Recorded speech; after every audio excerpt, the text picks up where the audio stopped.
साथ संगत प्रेम से कहना, जिस पाठ को इंसान भूल चुका है ये पुनः याद करे इस पाठ को, और फिर ये भी अपने जीवन के म्यार को ये ऊंचा करता चला जाए।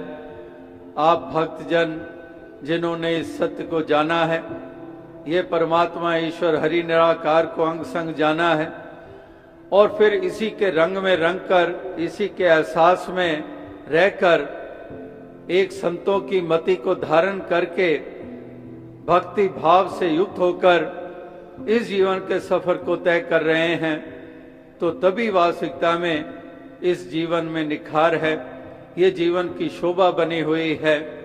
अभी भी आप भक्ति के रंग में रंगे हुए किस कदर नाच रहे थे, गा रहे थे, भक्ति का दान मांग रहे थे।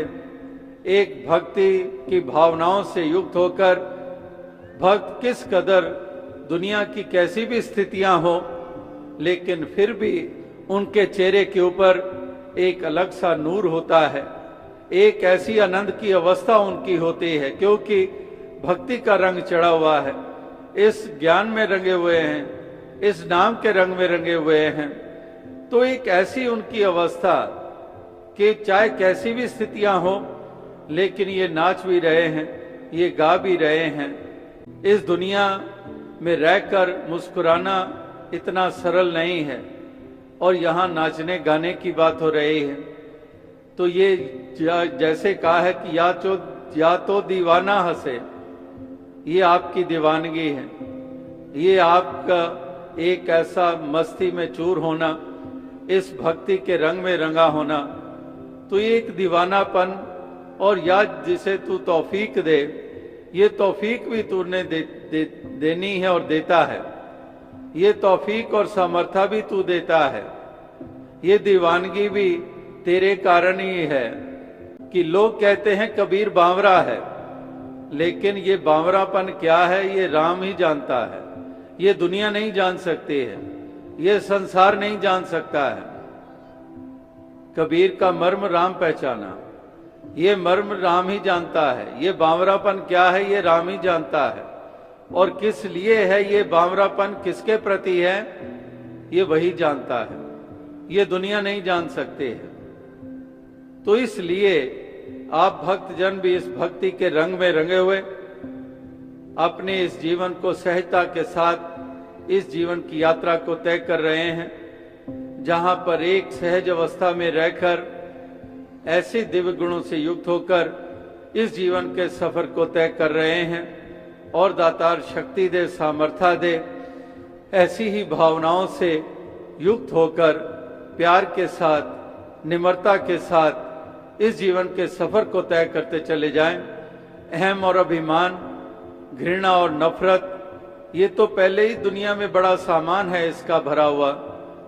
तो हमने प्यार के रास्ते पे चलना है, हमने एक निम्रता पूर्वक इस जीवन के सफर को तय करना है।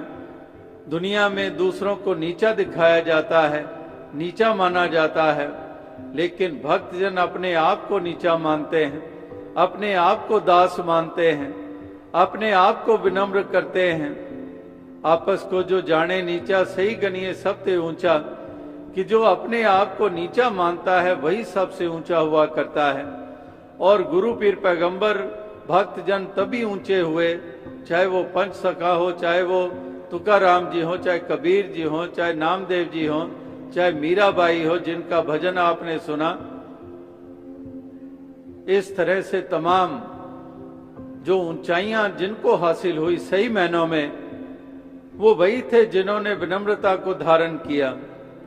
आपस को जो जाने नीचा, सही गनिए सबसे ऊंचा, जो अपने आप को निमाणा मानता है वही सबसे ऊंचा हुआ करता है। तो इस तरह से एक विनम्रता से युक्त होते हैं भक्त। वो दूसरे को नीचा क्यों कर दिखाएंगे जब अपने में अभिमान ही नहीं है। अभिमान में जो चूर होते हैं वही दूसरों को नीचा दिखाते हैं। और वो भी एक मिसालें कई दफा दास ने दी कि किस तरह से एक इंसान जा रहा था और उसकी पत्नी साथ जा रही थी, और पत्नी कहने लगी पति की तरफ देखकर कि कैसे कपड़े पहन रखे हैं, मदारी लग रहे हो। और आगे से पति कहता है कि मदारी तो लगूंगा ही, क्योंकि तू बंदरिया मेरे साथ चल रही है। तो इस तरह से दोनों ही लगे हुए हैं एक दूसरे को नीचा दिखाने में। तो ये संसार की हालत है, जाति के लिहाज से एक दूसरे को नीचा दिखाना, मजहब धर्म के लिहाज से एक दूसरे को नीचा दिखाना, संस्कृति मेरी ऊंची है तेरी नीची है, मेरे पहरावे ऊंचे तेरे नीचे हैं, मेरी भाषा ऊंची तेरी नीची है, मेरा प्रांत ऊंचा तेरा नीचा है।